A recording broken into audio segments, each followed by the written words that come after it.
I recently sent out an email to my newsletter subscribers about two things. One, it was about having missed 2 weeks of publishing just 2 weeks into the new year. And I think really I just felt frustrated with myself that after doing a 30-day challenge and being so consistent, 2 weeks into the month, I was already failing at just doing weekly. The second part of that email was an update to talk about how Q1 was going so far with my goals and my plans. And I'm also going to talk about that. But there's another thing that I'm experiencing right now that's just throwing everything off, and that is the Texas Snowpocalypse. I don't know if you've heard anything about it, but we've had an unprecedented, like once in a century winter storm just rolling over us in Texas, and we've lost power for days and gotten it back on and back off again. As you can see, it's back on now, which is why I can actually make this video.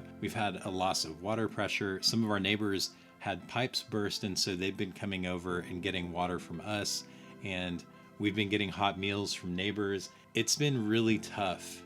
Have not felt creative at all, even a little bit. And while the snow was coming down and while all this stuff was happening, I kept thinking, I should be documenting this. I should be capturing this. But like, I couldn't bring myself to do it. It was indescribably frustrating, not knowing when or if the power was going to come back on, not knowing when or if our water was going to stop working. And then on top of that, a lot of the gas stations are offline, grocery stores are picked clean, and it doesn't seem like there's a lot of help on the way. It's kind of, everybody fend for yourselves kind of thing. So fortunately, we have some really great friends and neighbors who live in this area. Even though we've had loss of power, our house has stayed relatively warm, and we've had other ways to keep warm. So our family has been safe. We've been well fed. We've been well taken care of. But a lot of people have had a much worse experience. It's, been disastrous and deadly. So all of that to say, everything that I talked about in my newsletter last week kind of feels irrelevant today. But I thought I'd go ahead and share some of it anyway and just let you know where I am, what's going on with me, and what I'm hoping I'll be able to do in the next few weeks as things get back to normal. So back to the first thing I talked about. Why 2 weeks into the new year did I break my consistency? I identified 3 problems that if I fix them should help me stay consistent, unless there's another snowpocalypse. The first one is lack of dedicated time. I have pockets throughout my day of open time, and I often fill those with work tasks or taking care of home responsibilities. And so I guess I kind of just thought, I'll use some of those open pockets of time throughout the week, and cobbling them together, I should be able to produce a video. I should be able to write my newsletter. That didn't happen. And this is something I know. If I really want something to happen consistently, I have to schedule time for it. So going forward, I'm going to make time in my schedule specifically for writing and filming these videos and for writing and sending my newsletter. Problem number 2, I don't have a buffer. A content buffer is actually something I'm a big fan of. I would love to have something like 4 to 6 weeks worth of newsletters and videos that I could schedule and I know would send no matter what, but I'm not there. I'm doing this week to week right now, and I put myself in this position. I don't want to take a break and make the buffer and then come back online. I'd love to keep making weekly videos, but I have an idea for how I'm going to do that. I actually want to make multiple videos each week. One focused specifically on making videos, creator lifestyle stuff, Q&A. If I use step 1 and I make time to produce all of those things, which I believe I can do, I should be able to release those videos once per week still until I build up my buffer and then flip over to 2 to 3 videos a week. So that's the plan, because I don't want to interrupt my output. Maybe I'm going to regret that. We'll see what happens. So the third thing is something I've been struggling with forever, and that's shiny object syndrome. Sometimes it's an idea that I have for like another brand thing or another creative endeavor. Sometimes it's ideas that I have for my actual creative process for the things that I'm already doing. Like maybe I want to change my output, or I want to do different kinds of content, whatever. It's just, I'm constantly getting these ideas for things that I want to do. I'm like, oh yeah, that'd be fun. Oh yeah, that'd be neat.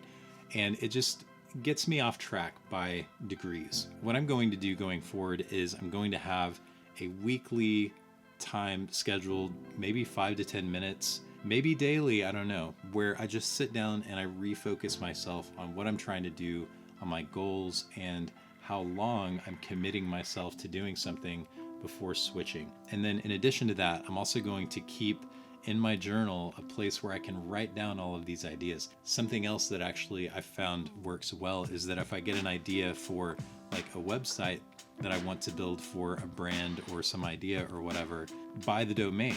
I go and I buy the domain, and it's like as soon as the money leaves my bank account, I'm like, I don't care about that anymore. Pro tip. Okay, and now for the final part of the video where I give you a Q1 midpoint update. I wanted to reiterate what my goals were, and I'm not sure if I've told you these before, so I'm just gonna read them from here. My goals for Q1 were to produce a mini course about how to make your Zoom setup look amazing. I haven't even talked about that yet, but that is something that's on my list for Q1. I would love to hit 300 subscribers on YouTube, 5 away. If you know anybody who might be interested in watching the kind of content I produce here, please share. That would be awesome. Or if you're not subscribed, just click the subscribe button and let's get there. And then now, in addition to those things, I want to build my process into my schedule. And so I want to have time set aside every week where I know I'm going to be producing this so that I can be consistent. And by the end of Q1, I would love to have my 4 to 6 week buffer in place and ready to go. So far in Q1, I've published 3 videos, not including this one. So including this one, I guess it'll be 4. I've sent 3 newsletters. I've updated my Podia site, which you can check out in the link in my description. And I've also updated my YouTube channel artwork. And then let me give you some stats. I gained 4 subscribers in the first half of Q1. I've gotten 769 views, 24.3 hours of watch time. So a little bit more than a day's worth of people watching my content. Thank you. And I also got $85 in new revenue from my video stuff. So there's a story there, and I'll tell you that in another video. Okay, so I'm sorry if that seemed disorganized or all over the place, but that's the kind of week it's been. Thankfully, we seem to be back on track. Power is holding, water is flowing, but it is snowing outside, so we'll see what happens. Like, it is really snowing. I'm going to take a video and I'm going to put it up here so you can see it coming down. Anyways, thank you so much for watching. I appreciate you being here, and we'll see you in the next video.